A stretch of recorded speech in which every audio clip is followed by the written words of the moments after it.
Philippine Coast Guard Sorsogon sinuspindi ang biyahe ng mga sasakyang pandagat dahil sa matinding pag-ulan at malakas na alon. Para sa detalye ng balita, nasa linya Mega Patrol number 36, muling nagbabalik RG De Chavez. Bicol Network News Report!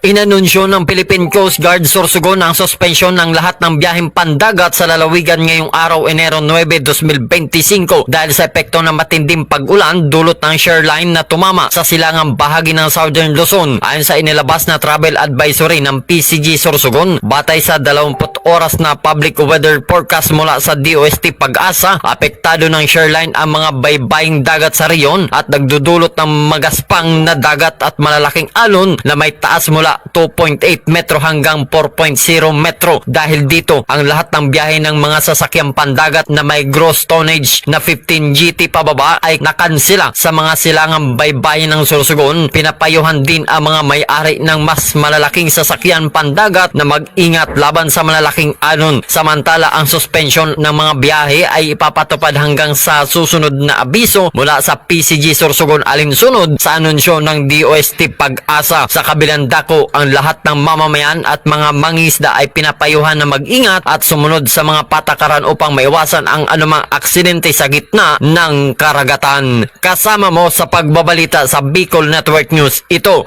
si Mega Patrol numero 36 RG De Chavez sa tunay na serbisyo.